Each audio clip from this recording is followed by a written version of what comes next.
चलिए स्टार्ट किया जाए। आगे बैठिए ना, यहाँ पे मास्क कहाँ गया? मास्क लगाया था।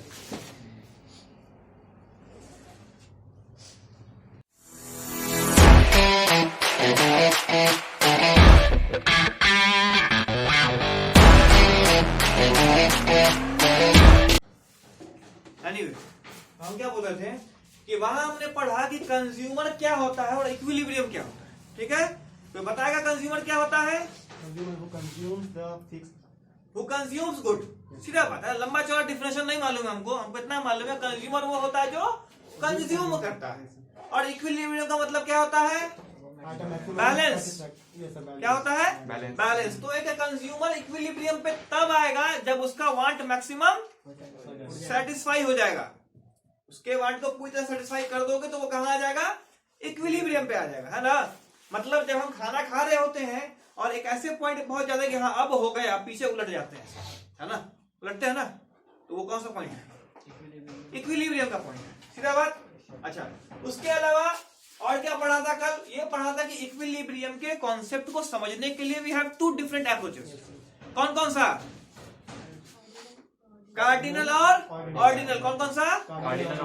ऑर्डिनल। कार्डिनल में क्या होता है? हम लोग हाइपोथेटिकली सेटिस्फैक्शन को यूटिलिटी में मेजर कर देते हैं। क्या क्या किस में मेजर करते हैं? यूटिलिटी में। किस चीज को? सेटिस्फैक्शन को। कैसे? हाइपोथेटिकली। ठीक है। उसके बाद ऑर्डिनल अप्रोच में हम लोग रैंक और ऑर्डर में मेजर करते हैं किस चीज को? सेटिस्फैक्शन को, है ना। फिर से बोलते हैं कौन कौन सा अप्रोच होता है? ऑर्डिनल। कार्डिनल में क्या होता है? हम लोग हाइपोथेटिकली मेजर करते हैं किस चीज को? यूटिलिटी में सेटिस्फैक्शन को। और ऑर्डिनल में रैंक एंड ऑर्डर में मेजर कर देते हैं। हो गया। अच्छा, उसके अलावा कल फिर हमने कार्डिनल को शुरू कर दिया था। कार्डिनल में हमने पढ़ा था यूटिलिटी क्या होता है। बताए थे कि want satisfying power of a community is called utility. फिर से बोलिए, तेज आवाज नहीं आया मेरे पास। Want satisfying power of a community is called utility. ठीक है, यानी कि जो वांट को पूरा करने की क्षमता होती है किसी भी गुड की, उसको क्या बोलते हैं हम लोग? यूटिलिटी बोलते हैं। उसके बाद क्या पढ़ा था? Types of utility. यहाँ क्या पढ़े थे? Total utility and marginal utility. क्या पढ़े थे? Marginal utility. टोटल यूटिलिटी क्या होता है? When it is the sum total of all the utility we got from the consumption of all the units of a commodity. यानी अगर एक pizza आपके आगे है, सारा स्लाइस खा लिया, तो जो पूरा सेटिस्फैक्शन मिला वो क्या कहलाएगा? Total utility. नहीं समझ में आया क्या? आवाज आवाज। Total utility. और एडिशनल यूटिलिटी को क्या बोलते हैं? Marginal utility. मतलब हर अगले स्लाइस पे जो सेटिस्फैक्शन मिल जाता है उसको क्या बोलते हैं? मार्जिनल यूटिलिटी बोलते हैं। सीधा बात, यही तक पढ़े थे। इसके अलावा डायग्रामेटिकली भी समझा था हमने और क्या बोलते हैं, शेड्यूल बना के भी समझाया था इन दोनों यूटिलिटीज के, इन दोनों टाइप्स के बारे में। ठीक है, आज जो चीज हम पढ़ेंगे वो है कि consumer equilibrium in case of single commodity. क्या पढ़ेंगे? Consumer equilibrium. देखिए क्या है, बात को समझिएगा कि कंज्यूमर का इक्विलिब्रियम होता है, उसको हम लोगों को समझना होता है। और उसके लिए अप्रोच दो होता है। कौन कौन सा अप्रोच होता है? Cardinal, ordinal. अब कार्डिनल अप्रोच के अंदर भी हम लोग दो तरह से कंज्यूमर के इक्विलिब्रियम को समझते हैं, जो आपके सिलेबस में भी है। ठीक है, क्लास 12th में बिहार बोर्ड में और क्लास 11th में सीबीएसई में। ठीक है, तो क्या होता है कि अगर आपको कंज्यूमर का इक्विलिब्रियम पढ़ना है तो कौन कौन सा कितने गुड से पढ़ना होगा? एक केस होगा सिंगल कमोडिटी के केस में, दूसरा होगा डबल कमोडिटी के केस में। ठीक है, तो इसको समझने के पहले एक सिंपल सा एक लॉजिक अप्लाई करेंगे, देखिए अपने आप समझ में आ जाता है।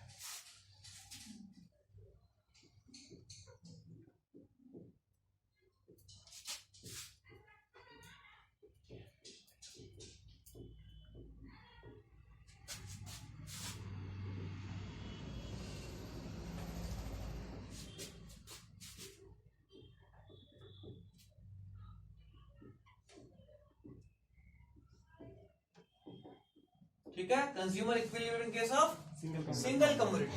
देखिए क्या हो रहा है,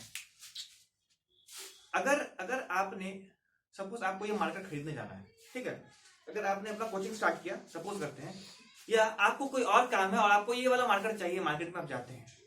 अगर ईमानदारी की बात की जाए तो हम में से किसी को नहीं पता इसको बनाने का लागत क्या है। पता है क्या? नहीं पता है। हमको ये भी नहीं मालूम है एग्जैक्टली कितने का मिलता होगा। जब तक एक बार पता न चल जाए तब तक तो मालूम नहीं होता ना कितने का मिल जाए। सपोज कीजिए आपको नहीं पता है कि मार्केट कितने का मिलता है और उसका कॉस्ट क्या है, आपको नहीं पता है, आप जाते हैं लेने के लिए और दुकानदार बोलता है 500 रुपए का, आप क्या कीजिएगा? लीजिएगा? लीजिएगा? लीजिएगा इसको? नहीं लीजिएगा। ठीक है, एक और एग्जांपल देते हैं। ठीक है, आप जाते हैं पेन लेने के लिए और कोई बढ़िया का पेन दिखता है आपको, कोई नई कंपनी है उसका पेन आया हुआ है, ठीक है, और आप उसको बोलते हैं भैया पेन देखो, बोलता है ये पेन ले लो मैडम, ये बहुत बढ़िया पेन है, ठीक है, और पेन का रेट क्या है? तो 2000 रुपए का पेन। आप लीजिएगा उसको? नहीं लीजिएगा। क्यों? महंगा है। पर जब हम महंगा बोलते हैं तो हमको एहसास नहीं होता इस बात का कि हम ये सोच रहे हैं कि 2000 के लायक यूज ही नहीं कर रहे हैं, उससे कर रहे हैं, है ना। हम पानी पूरी खाते हैं, गुपचुप खाते हैं, रोड पे गुपचुप खाते हैं जब, तो 10 रुपए का 6, 5 या 7 मिल जाता है, मन खुश होता है, खा लिए। वही गुपचुप जब आप जाते हैं किसी हल्दीराम में या बीकाजी में या किसी बीकानेर स्वीट्स में, किसी बढ़िया जगह जाते हैं, तो वही आपको जो है 50 रुपए का वो 10 दे देता है, ठीक है, वो भी खा के हम आ जाते हैं, खुशी खुशी खाते हैं ना। तो गुपचुप है यहाँ भी, गुपचुप है वहां भी, ठीक है, रेट दोनों का क्या है, लेकिन एक जगह आप खाने के लिए रेडी है, एक जगह उस रेट में खाने के लिए रेडी नहीं है। मतलब अगर ठेला वाला 50 का देगा 10 तो लेंगे? नहीं लेंगे। पर अगर ठेला वाले, अगर वो बीकानेर वाला हमको 50 का देगा तो हम ले लेंगे। क्यों? इसका पता रीजन क्या है? कभी सोचते नहीं है। हम ये देखते हैं हमेशा, देखिए हम सबके दिमाग में एक बनिया बैठा होता है। By baniya I mean someone who is sitting inside our head with a calculator in his hand. क्या है? हम लोग के दिमाग में एक बंदा बैठा हुआ है, उसके हाथ में क्या है? कैलकुलेटर है। और वो क्या करता है उस कैलकुलेटर से? कोई भी डील, कोई भी चीज हमारे सामने आता है ना, तो वो जोड़ देखता है सही है कि नहीं है, क्या दे रहे हैं और क्या ले रहे हैं, ठीक है। आप जब ये 1000 रुपए का मार्कर खरीदने गए थे तो आपको इस बात का एहसास था कि यार 1000 के लायक यूज तो नहीं है इसका, है इसका यूज 1000 के लायक, तो आपने दिया। आपको इस बात से मतलब ही नहीं कॉस्ट क्या है इसका, मतलब है नहीं है, ठीक है। उसके अलावा 2000 रुपए का पेन आपको जब कोई बेच रहा था तो आप वो पेन ले रहे थे, क्यों? आपके पास उस 2000 के लायक उस पेन का यूज है? नहीं है। तो अल्टीमेटली ये बंदा क्या बोलता है, यार इस पेन का यूज 2000 के लायक मिल तो नहीं रहा है, पर जा कितना रहा है, ये प्रॉफिटेबल है कि नहीं है? नहीं है ना, क्या करेंगे, रुक जाएंगे। बस इसी चीज को समझ लीजिएगा ना, कंज्यूमर का इक्विलिब्रियम आ जाएगा, ठीक है। इधर है हम, ठीक है, चलिए ऊपर ढूंढ रहे हैं, होलोग्राफी थोड़ी क्लास चल रहा है, हर जगह पर दिखते रहेंगे हम, है ना। एनीवे हम क्या बोल रहे थे, हाँ, तो अब देखिए क्या हो रहा है कि हम लोग कार्डिनल अप्रोच में, यूटिलिटी में सेटिस्फैक्शन को नापते हैं ना, ठीक है। जिन्होंने नहीं किया कल का क्लास वो समझ लें कि हमको जैसे रोटी खाएं, सब्जी खाएं, समोसा खाएं, है ना, खाएं, तो कहीं ना कहीं हमको उससे कुछ सेटिस्फैक्शन मिलता है। तो अगर उसको बोला जाए कि बताओ कितना मजा आया, तो बच्चा बोलता है ना कि पापा इतना मजा आ गया, तो हम तो नहीं बोल सकते इतना मजा आया, है ना, अपने स्केच तो नहीं बनाएंगे ना। तो अपने मन से हाइपोथेटिकली एक नंबर दे कि 200 का मजा आया, 300 का मजा आया, कितने का मजा आया, 40 का मजा आया, 50 का मजा आया, अपने मन से एक नंबर लगा दिए। इसी नंबर को क्या बोलते हैं हम लोग, यूटिलिटी, ठीक है। अब इसी यूटिलिटी से अगर हम कंपेयर करेंगे जो पैसा हम पे कर रहे हैं, तो हम जान सकते हैं कि सेटिस्फैक्शन मिल रहा है कि नहीं मिल रहा है, ठीक है। तो देखिए कोई भी इकोनॉमिक्स में आप इक्विलिब्रियम कभी पढ़ेंगे तो उस इक्विलिब्रियम के पहले एग्जाम में कभी भी इक्विलिब्रियम पूछेगा ना, सबसे पहले आंख बंद करके कंडीशन लिख देना है, ठीक है। सिर्फ समझना नहीं है ना, एग्जाम का भी तैयारी करना है ना साथ साथ में। तो एग्जाम में क्वेश्चन के पहले क्या कर देंगे, कंडीशन लिख देना आंख बंद करके, ठीक है। तो क्या है कंडीशन, लिखेगा कोई नहीं, बस देखेगा। कंडीशन है कि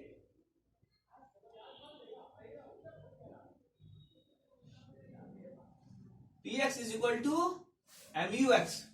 क्या है condition, px is equal to MUX, मतलब जहां मेरा प्राइस, px क्या है, प्राइस ऑफ x, और MUX क्या है, मार्जिनल यूटिलिटी ऑफ x। मतलब प्राइस का मतलब क्या होगा, जो पैसा हम दे रहे हैं, जो पैसा हम दे रहे हैं, और मार्जिनल यूटिलिटी क्या है, जो यूटिलिटी हमको उससे मिल रहा है। मतलब अब इसको आम आदमी की भाषा में बोले तो मेरा प्राइस x वो पैसा है जो हम दे रहे हैं, और MU क्या है, जो मजा हमको उससे मिल रहा है। जो पेमेंट हम कर रहे हैं और जो हमको सेटिस्फैक्शन मिल रहा है वो ज्यादा है, तो हम करेंगे कि नहीं करेंगे, करेंगे, बोलिए करेंगे नहीं करेंगे, करेंगे ना, आवाज नहीं आ रहा मेरे पास, करेंगे। और जो हम पैसा खर्च कर रहे हैं उसी के लायक सेटिस्फैक्शन नहीं मिल रहा है तो करेंगे। लेकिन अगर 10 रुपया खर्चा करते मजा 2 रुपया का लगाता है तो नहीं करेंगे, है ना। जैसे क्या है भाई, इसको सुन के जो है इसको जैसे मुरथल गए कभी दिल्ली में, पराठा खाए वहां का, ठीक है, सबको पसंद आता है, पता नहीं क्यों हमको पसंद नहीं है, वहां गए वहां पराठा खाए, तो महंगा तो था ही वो ऑफ कोर्स, लेकिन खाने के बाद ना वो लगा यार ये ठेले बेचता है ना, आप बोल रहा आपका तो मुंह ही ठेला वाला है, ठीक है, हाँ तो आपको है ठेला का मुझे पसंद आता है, और जितना पैसा खर्चा किए ना उस लायक पराठा को मिला ही नहीं, उसका स्वाद ही नहीं आया वही, ठीक है, तो हमको क्या वहाँ खर्चा करना चाहिए, नहीं करना चाहिए, हम तो गया ही नहीं वहाँ पे, ठीक है, आदमी का दिमाग ऐसे ही काम करता है। तो क्या कीजिएगा, कंडीशन हो गया, अब देखिए क्या करेंगे अपन, यूनिट कोई नोट नहीं करेगा अभी, ठीक है, प्राइस ऑफ एक्स, ठीक है, प्राइस क्या होगा, बदलता है क्या, नहीं होता है, समोसा खाते हैं ना, 5 रुपए का एक है, दूसरा भी कितने का होगा, तीसरा चौथा भी 5 का होता है, ठीक है, तो price is constant but utility will घटेगा नहीं घटेगा, पहला ग्लास पानी पिए मजा आया, दूसरा में उतना ही आएगा, घटेगा ना, तो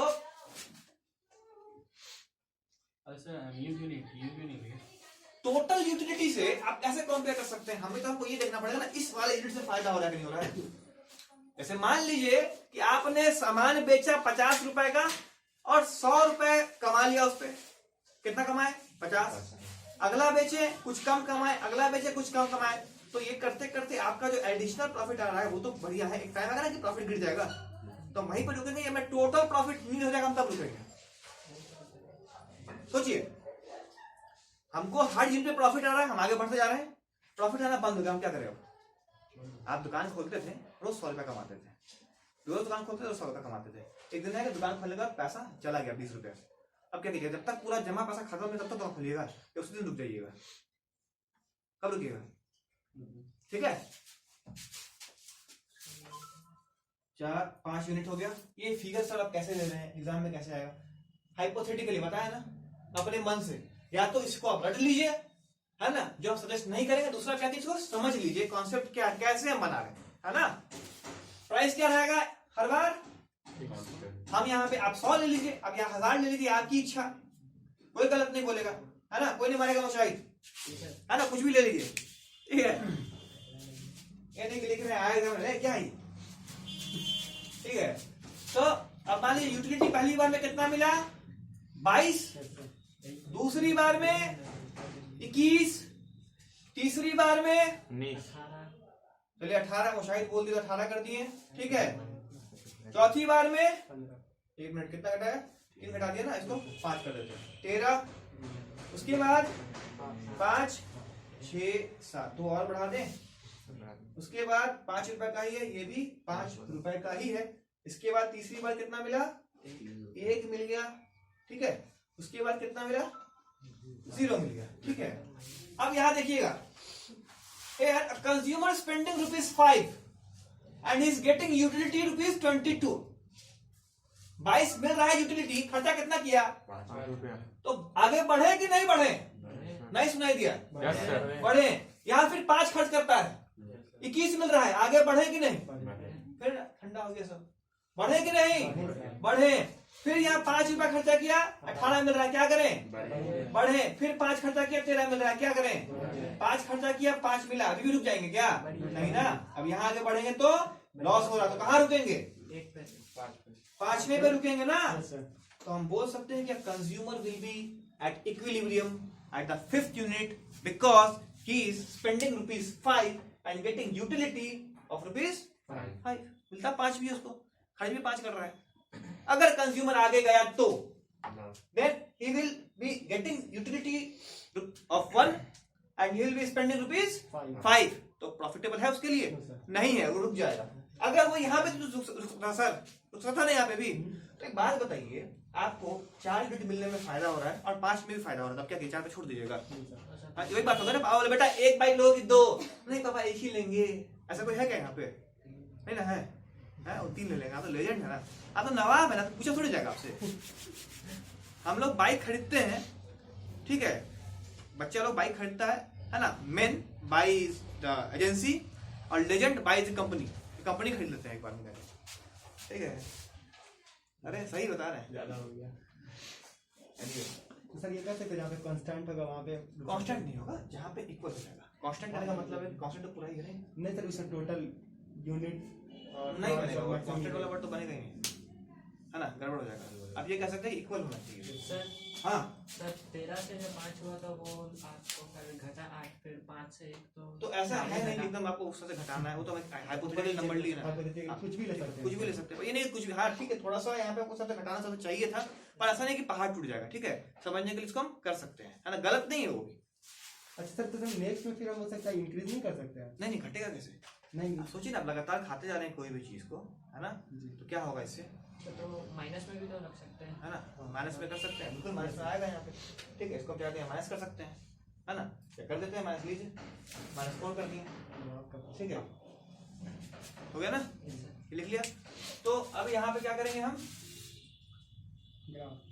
यहाँ पे हम लिखेंगे, है ना, क्या लिखेंगे, consumer will be in the equilibrium where at the 5th unit. ये करके आप छोड़ेंगे।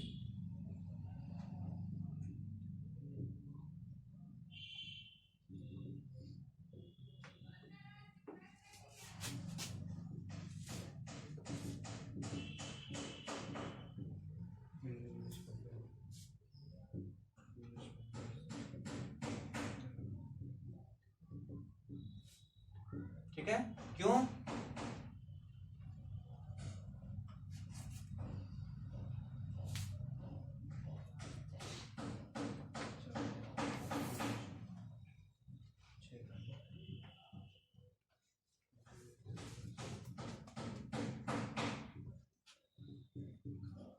कौन सा कंडीशन, क्या कंडीशन बोली तो,